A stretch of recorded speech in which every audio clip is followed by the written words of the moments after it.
Hello. Hello. Hello. Wave, please. So I can see that there are people there. Yes, we are. Quite a lot of people trying to come in, and I'm having to make sure everybody stays muted.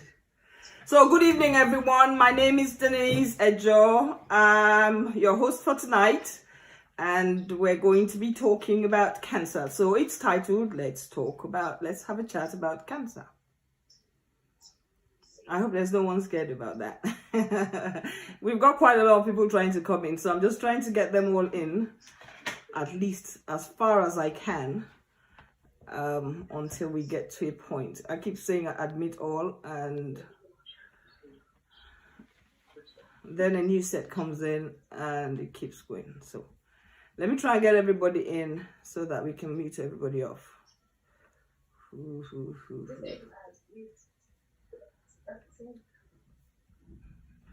I keep muting everyone. Please, can we stay muted so that I can find wherever the sounds are coming from, and we don't want any distractions.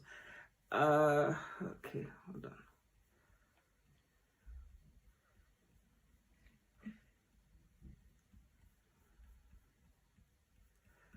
Are we good? I'm going to start. Okay, good evening, everyone. My name is Denise. I'm the founder of Come With Cancer Foundation, which was established at the end of last year as a result of experiences with cancer. This evening, I just want us to talk about cancer. I want us to be able to start addressing what is cancer. Why is it such a fearful word for everyone? Why is everyone afraid of cancer? Why are we all worried about cancer? Well, cancer. There's nothing to cancel. So,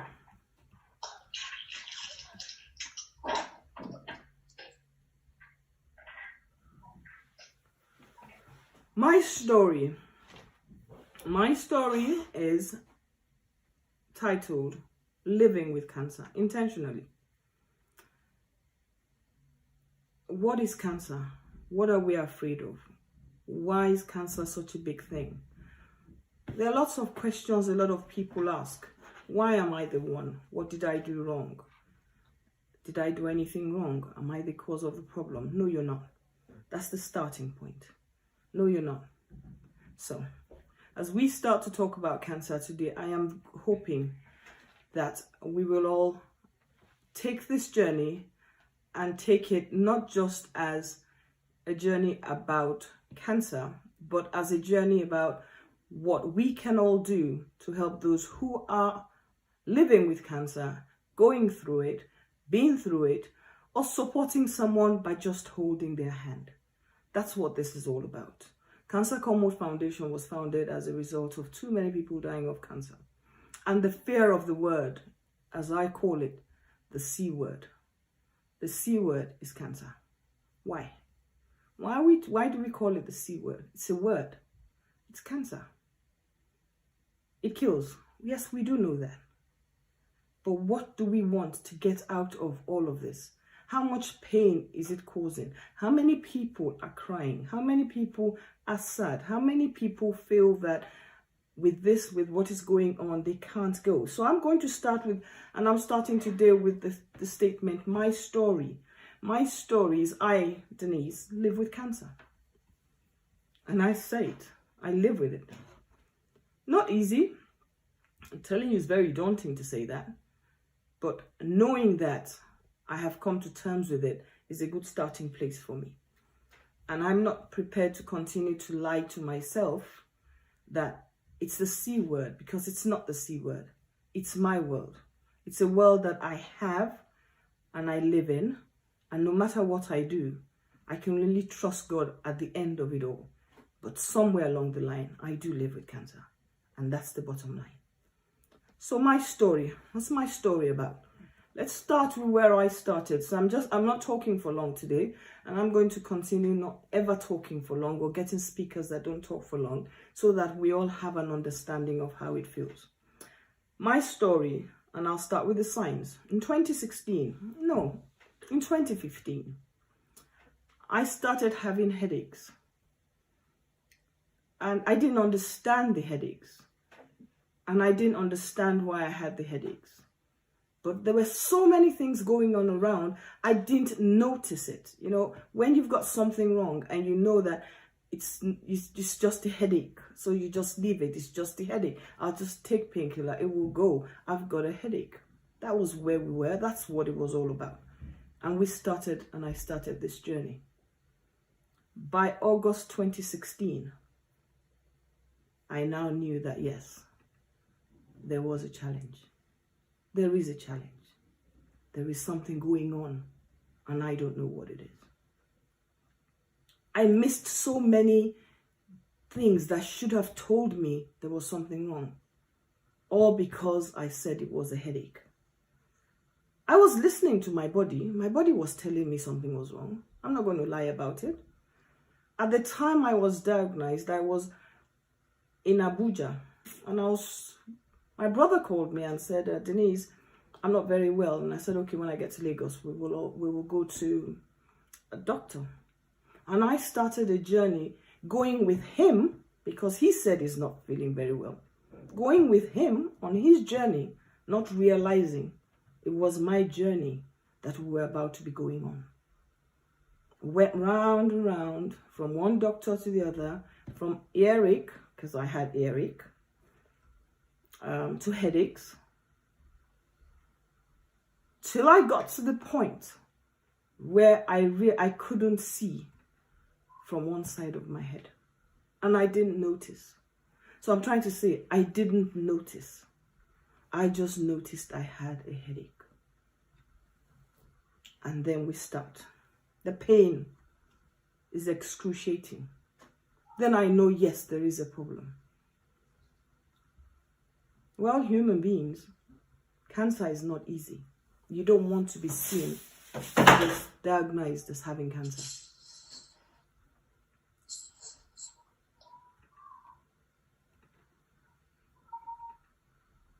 You don't want to be diagnosed as having cancer. You lie to yourself. You live in denial. The pain's getting worse. And then one day I was driving, and a car came from one side, and I thought, I didn't see that. What happened? Nothing to worry about. But then I walked to the house I was going, and the pain was excruciating. And luckily, a friend of mine took me to see a doctor. He said to me, oh, Denise, let's do all the checks. Come in tomorrow. I went in. We sat down. He did all these checks. He said, I can't find anything. Now, so you can understand, I've been going on this journey, and everybody says, I can't find anything. I thought, all right. And then the last thing he said is, you know what? So we can have peace. Exact words. I would like you to have a scan. Because your blood pressure is fine. You're not having malaria. You're not having anything wrong with you. So let us just do a scan. And he recommended I have something called an MRI scan. Now, I can only explain what I understand by an MRI scan from a layman's point of view. And it was a scan that was going to be a scan of my brain. So let's keep it that way. I'm not a medical person. And then I got into this into this place. And I could not sit up.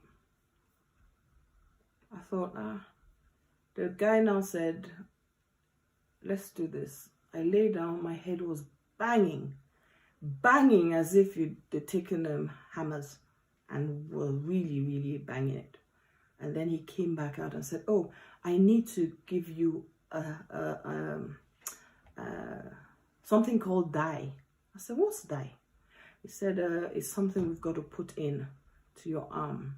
It will help us see the scans better. I said, okay. And the next thing he starts. Then I know there's a problem.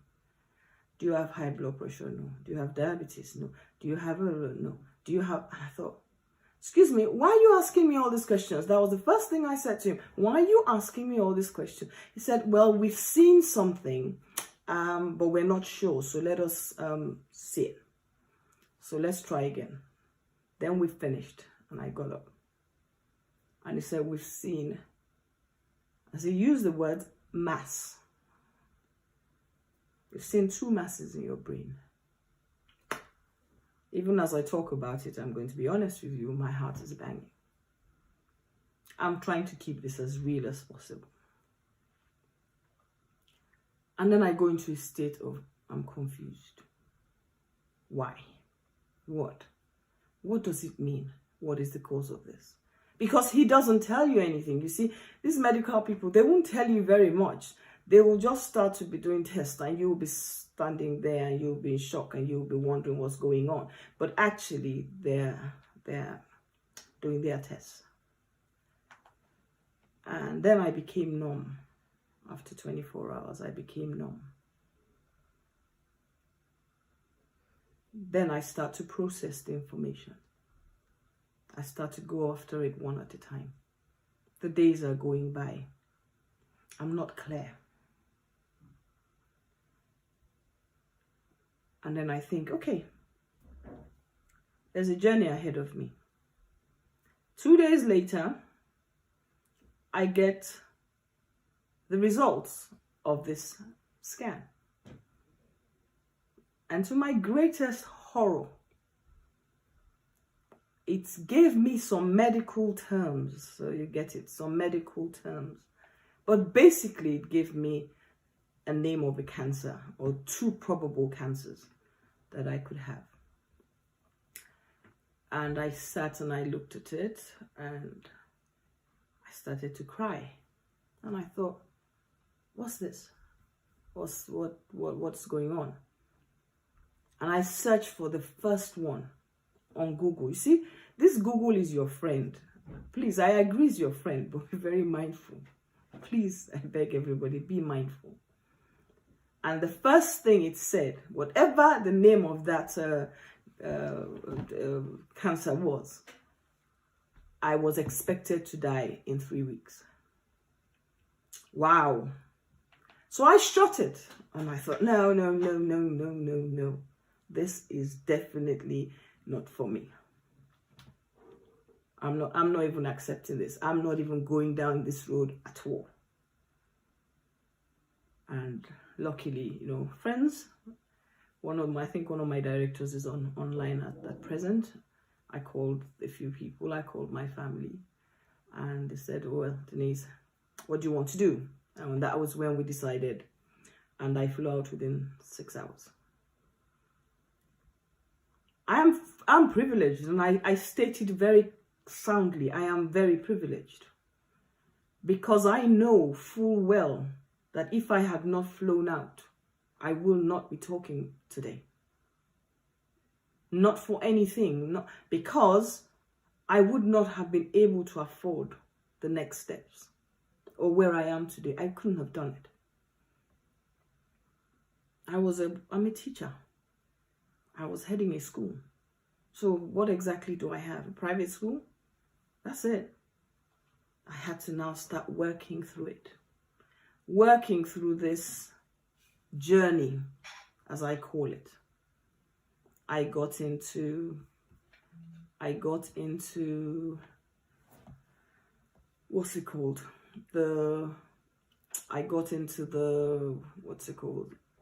I got on the plane, and the person is also online, and I met a friend of mine at the airport. He says, oh, Dee, how are you doing? And I'm like, I'm not very well. This was in Lagos. I'm not very well. But I was being mindful, you see, and now we're doing post-COVID or COVID awareness. At the time, I was afraid that if anybody knew I was sick, the aircraft wouldn't take me. I'm actually now pouring out my heart. So some people who are very close to me are going to find out today how I was going through my head. And I sat down and I was going through, and I went through the airport. I was in fear. I was holding the barriers. I started walking very, very slowly, so nobody could actually question and then say I couldn't board that flight, because I knew I had to be on that flight. I just had to be on it. We got on the plane. I got myself through, and I got to the other part, and I landed. said to my siblings, this is where I am. The two of them. And they said, well, you get to the hospital. I went to my doctors and he said, stand up. I stood up. He said, touch your nose. I couldn't find my nose. He said, stretch your hand. I couldn't. He said, stand on 1 foot. I almost fell down. You know, this is knowing fully well that, yeah, I'm accepting that, yes, the problem is much. I am not well. But that was the start of a journey I will accept today. At that time was very scary. So for all cancer sufferers online, for all those who are carers, I put my hat out to you today, because as a carer, I knew those around me were crying, but they couldn't show me they were crying. They couldn't let me know they were confused. They were just sitting there saying, let's go, it's going to be okay. And I knew. And I kept going. And then they said, okay, here's a letter, go on to the hospital. When I got to the hospital, exact same thing. The doctor said, there's nothing wrong with her, just give her. And I thought, no, we're not even going down this road this time. I am not going anywhere till someone now tells me what is wrong with me, because I am not dying in 3 weeks. That is not an option, and it is not going to happen. And I got them to do another scan. And once that scan was done, before I could move, I was referred from where I was to the top brain clinic. And they found multiple tumors. So now I knew. Google's your friend, right? I went to go and find out what Google's your friend is telling me. And I found out Google was telling me, or rather confirming to me, that I did have cancer. I thought, I have cancer. What am I going to do? Okay. Within a space of 12 hours, 24 hours, 12 hours I was admitted. I was put on steroids because the swelling was actually quite big and I totally almost lost my balance. Me being Denise, and to those who really know me, I try to find a joke out of everything. It's time for us to play. Don't worry about it. And they had to shrink it before we could even discuss anything. Within 48 hours, I was told that they had to operate. I was going to have brain surgery. Now, I was no longer living in a normal. I was going to be moving into a new normal. Like we all say, COVID takes us into a new normal. Cancer was taking me into a new normal. And I didn't even understand it. Now I knew this is real. To those who have gone through or going through cancer, they know what I'm talking about. When you sit there and you know that they confirm, you know, there's a runaround, there's a hope, there's a statement at the back of your mind that says, I hope it's not going to be, they're not going to confirm it. We all strive. We're hoping, we're praying, our friends, our families, they're all worried, they're crying, and you are sitting down there and you are leaning on them. And I put my hats out to you, and I keep saying it because I can imagine that your hearts must have been broken. And to those that have lost people to cancer, your heart would have been broken from the minute you heard the word cancer. And I am supposed to be going to have brain surgery. Brain surgery. Wow. They have to do it quickly. Wow. My territories, my movement, my plans, my hope. I didn't know what to do. At the same time, in all of this, please remember, I have 3 children. I had a child who was turning 12 during that period. And I was trying to plan. That same child was trying to move to secondary school. And I'm off. Going off for cancer. thinking in my head, what's going to happen to them? Who's going to look after them? How are they going to get through? Knowing fully well that if I follow what is said about cancer, they didn't have a chance anymore. There is no mommy, or there may be no mommy. Are my affairs in order? I'm just trying to explain to those of you sitting out here today. I'm thanking you actually, because we need your support. We need your engagement. We appreciate our family and friends' love. It may not come across that way, but honestly, that is what we want.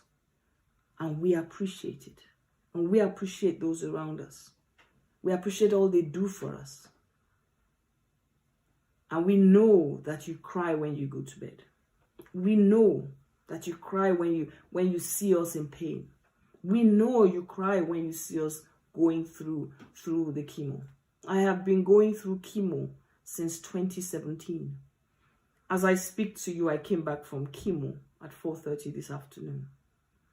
But I was not stopping what had to be said. It's time for us to talk about cancer. It's time for us to recognize cancer is not the C word. It's time for us to come together and try and make a difference.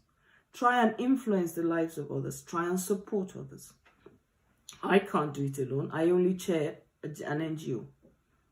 I am very grateful that I have, in fact, I think I have 2 of the directors on here. Shout out to you. I'm not going to name them because they may kill me if I do that, but I recognize they're here. But we need to be the pain and the stress and the insecurities that come once someone is diagnosed with cancer is very real. And no matter what I say, statistics shows that 1 in 2 will have cancer. So I ask the question, does that mean 1 in 2 will die? And I'm going to answer that question. No, it doesn't mean 1 in 2 will die. But it means that as human beings now, we need to be very, very aware of our bodies. We need to be aware of our bodies. Because unless you are aware of your body, you will not be aware of the signs. And the signs are very, very everyday. You got it. I had a headache. I have had 9 brain surgeries. Or rather, I've had 9 brain tumors removed. I had the last one removed last year, and another one started growing again. But you know what? We're going to beat it together. Not just me. Every single cancer person on this face. Please, trust yourself. Hang in there. Let's get it there. Let's get this going. And to all you that support us, I want to say we appreciate you. The COVID world states everybody's now aware of COVID. Right? But actually, more people are dying of cancer than COVID per day. But we don't know about that because COVID is the everyday thing. How many people are dying of cancer? My last search showed that 100,000 people were diagnosed with cancer in Nigeria in any month. Wow. But where are they? Who's looking after them? Cost of cancer treatment is in excess of 300,000 per shot. Serious. I want to say thank you all. And if you have any questions, please let me know. Let me answer as much of the questions as I can. And I know that one key thing that comes up is finance, funding, how people manage. God has been good. And He is good.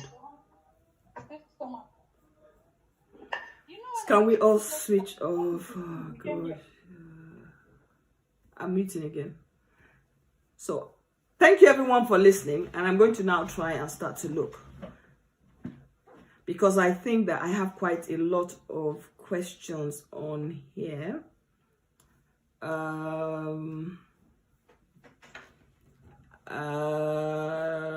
But firstly, I'll ask, does anybody have any questions you want to ask while I read through these questions? Because there are quite a lot of questions now.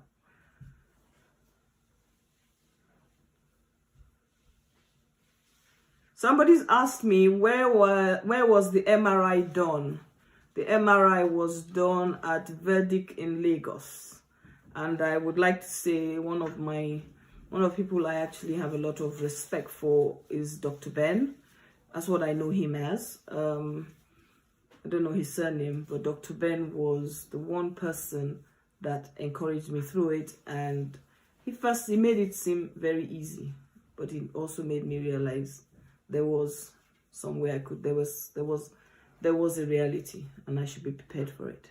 So his name is Dr. Ben Okpalia, and he's based in Port Harcourt, but he owns Verdict. So that's one of the questions. Anybody got any questions? What's the name of the website? Which website? I'm not clear on that question. As this present, please, can anyone recommend a diagnostic center in Nigeria? Honestly, I'm not very sure about recommending, because it will be unfair to recommend anybody at this point. But I do know that there are quite a lot of hospitals now that are doing treatment. There is in Abuja, there is Dr. Ben in Port Harcourt, and I also know in Lagos. But my experience was with Verdict, so I'm going to have to stick with what I know about, or who I know about.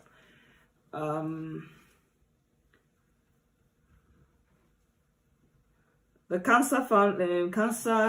Common Cancer Foundation website is currently, should have a message on it. There are some updates going on it at present. Somebody's asked, what is your coping mechanism? That's a very good question. I actually love to sing. I see the good. I have come to see the good, or I have come to see a positive future irrespective of cancer. So basically, I don't live my life around cancer. I live my life knowing that I live with cancer. So what next? And as you can see, this is Common Cancer Foundation. It was set up on the back of cancer, and it will continue, and it's going to grow on the back of cancer. I'm not running away, and I wanted to make sure that the knowledge of Common Cancer Foundation was stemmed around an understanding that the person behind it lives with it, and I'm not trying to patronize anybody. I'm trying to say to everybody, let's all help each other, and let's all help those around us. How many operations have you had to date? If cancer operations, cancer tumors removed from my brain, 9. How many operations have I had to date? In excess of 30. And I'm still alive. So where there's life, there's hope. Please be positive. Somebody says, can you please talk about the psychological aspects from your experience? The psychological aspects, you go through the norms. My emotions run, especially at the beginning. They ran all over the place, and they ran all over the place fundamentally because I also at the time had 3 children who were still building their lives, and I'm very grateful because I would say that 2 are married, and I'm looking forward to being a grandmother. So really, there is something that I can look forward to. I don't surround myself with people that tell me everything's going to be all right. Nobody can tell me that. Nobody knows if everything's going to be all right. Nobody knows. But now I've learned to live my life, and I tell most people that I meet who are going through it that your life is not in your hands. Your days are not in your hands. So for every time or every day you wake up, have something to be happy about. Have something to look forward to. I had to separate myself from religion and friends at the start, fundamentally because I didn't want, as someone who's a strong Christian, and I'm making no apologies and I'm sorry, I didn't want to hear, I reject it in Jesus' name. I honestly did not want to hear that. And for someone who grew up I was working and living in Mina, and I'd grown up in northern Nigeria, there's another statement that comes out, Uzubulai. No. I'm faced with it. So telling me I reject it in Jesus' name can't work anymore. I've got it. And that is it. I have it. I live with it. So living with it means we move forward. I needed to move forward.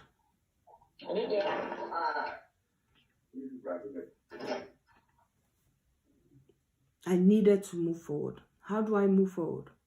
Pretend it's not happening. It is happening.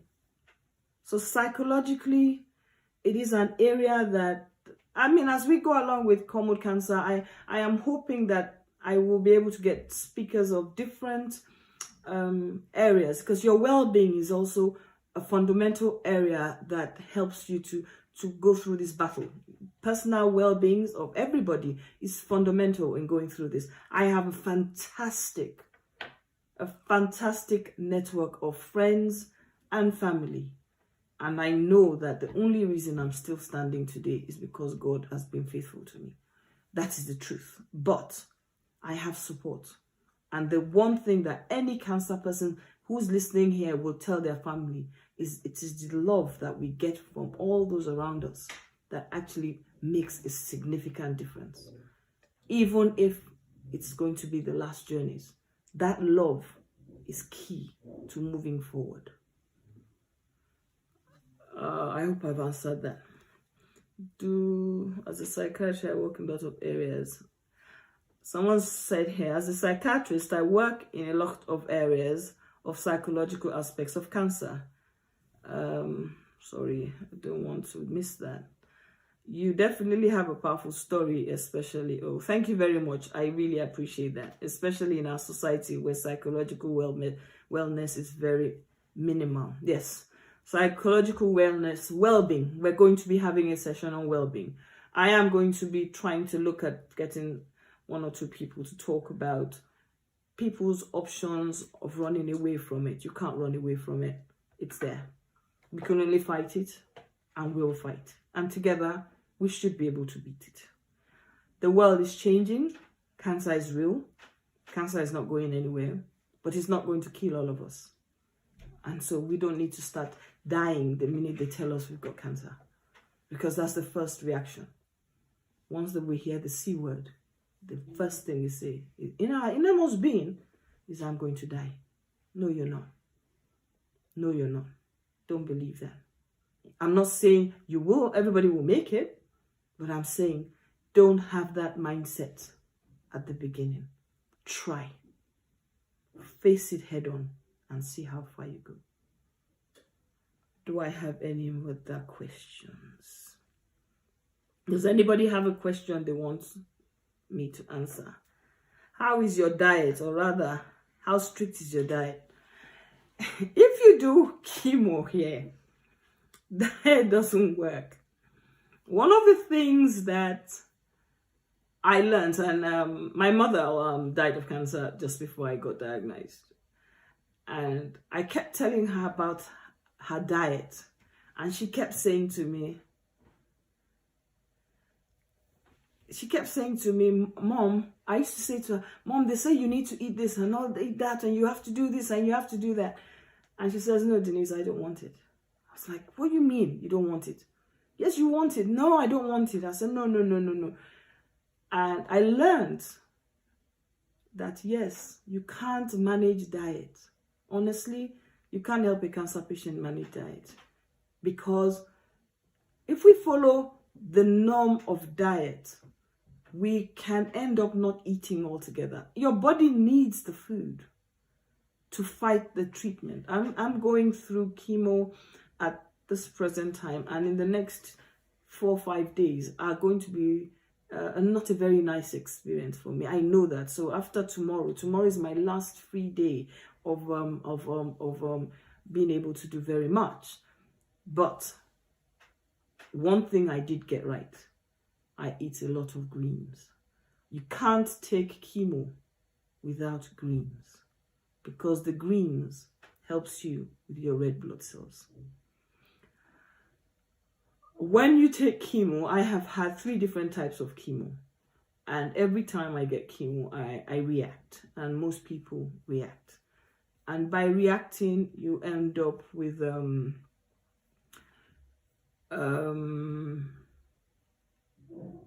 you can be sick. So for instance, I took it today. I will be sent, I have anti-sick drugs to take, but it doesn't mean I still, vegetables, mainly green, anything green, Nigeria, ugu, vegetables, just green. Try as much as possible to eat green. That's what I would say about diet.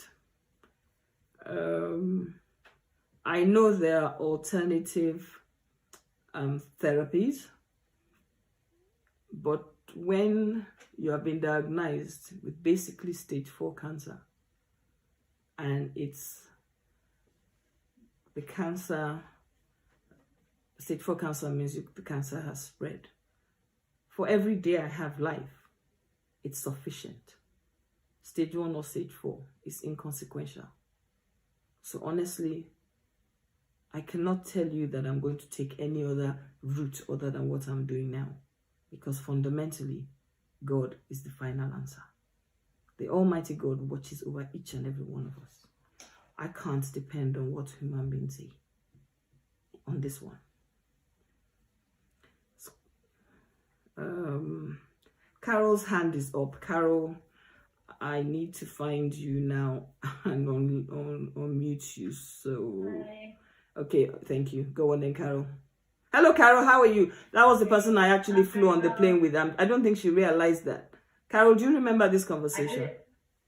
I remember the conversation, and I know you said you weren't well, but you know you are Denise, and Denise always makes jokes. I remember we were gisting all the way from Lagos to London, and I mean, I'm incredibly emotional tonight listening to this and realizing what I missed. And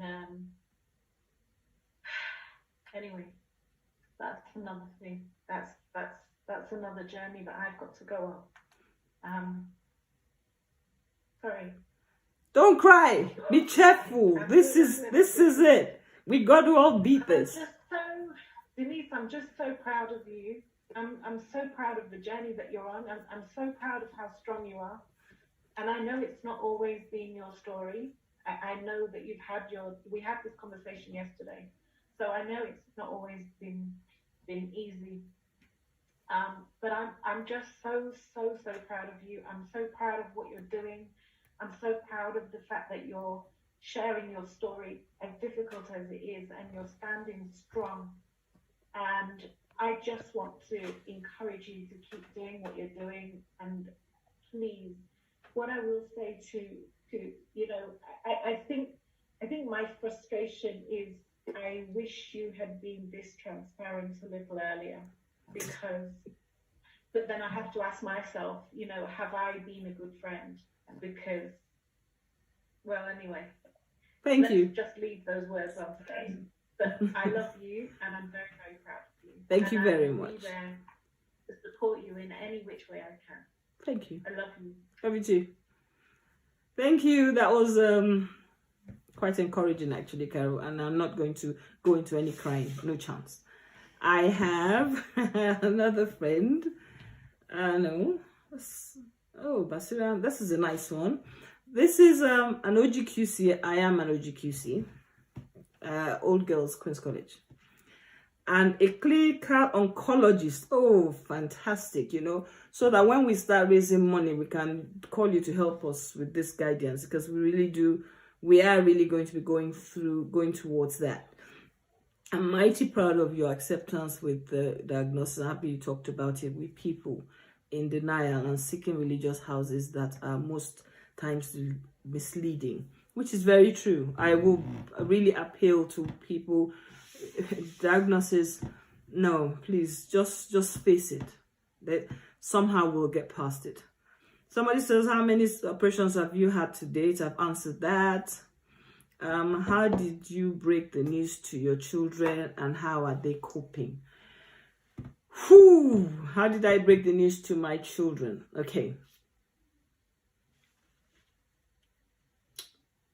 I can see the day. I had my youngest, as I said, she was 11, dancing. So that was a lot easier. So I didn't have to tell her very much. I just said, Mommy's not well. And she knew Mommy wasn't well. So we kept it as Mommy's not well. Then I had my older daughter, who was in the States at the time. Apparently she was with her sister. And I said, the doctor says I've got da. And she starts to cry. We've got cancer. But I'm not sure I'm ready for that yet. So don't worry about it, but I'm traveling tomorrow. I've spoken to her dad and about this. And then I have my son, who was in Abuja at the time. And I said to him, I just called him. I said, where are you? He said, I think he was at home. It was in the evening, because I got the results around 4. I said, Jay, the doctor, you know that my headache I had when I was with you, because I was in Abuja, as I said. Then I got back and went to do runs with my elder brother. I said, Jay, they say I've got cancer. Straight. There's not, you see, there's no need. I couldn't afford to be lying to anybody, because I would be lying to myself, and that's more energy. The energy is too much, and I wasn't ready to take on that. And then I had my siblings, whom I knew we barely, my mom died barely a year before that. And I know how heartbroken the 3 of us were, really heartbroken. So really, it wasn't going to be an easy conversation. And luckily, as I said, I was with my brother at the time. And then I called my sister and my younger brother. And even when I landed, my younger brother was waiting for me. And then I had family. I had family with me. Loved ones, people that really loved me no matter what. And they just sat there and went, don't worry, Dee, don't cry. Don't worry about it, you'll be okay. But now, I don't allow anybody to tell me you'll be okay. And I tell people, please don't tell a cancer patient you'll be okay, because you don't know if we're going to be okay. And that's the truth. Just sit with us, encourage us, chat with us, tell us how, everything else. One of my directors wrote some words, and I will try and read it out before I finish this today. But it really, really touched me, because when Common Cancer Foundation was set up, all the directors have got family that have been through cancer. And that was the fundamental criteria for you being a director, because we have to have compassion for those who need it. And with time and by God's grace, and with help and support, we will raise money and support people with treatment. Hopefully in the coming months. I'm looking at months. I'm not looking at years. I'm very optimistic. I'm not going to sit down and go back. We're going in. We're going forward. So, thank you so much. Do you maintain this healthy look and weight? But how do you maintain this healthy look and weight? Healthy look? Nah, healthy look is being happy. I am happy. I am very happy, and one of my greatest happiness is I spend a lot of time having a good time with my God. Really, that is my happiness. How do you move from stage 1 to stage 4? Please, could you have prevented it? Could I have prevented it? I don't know. The one thing I do know though is I did have signs.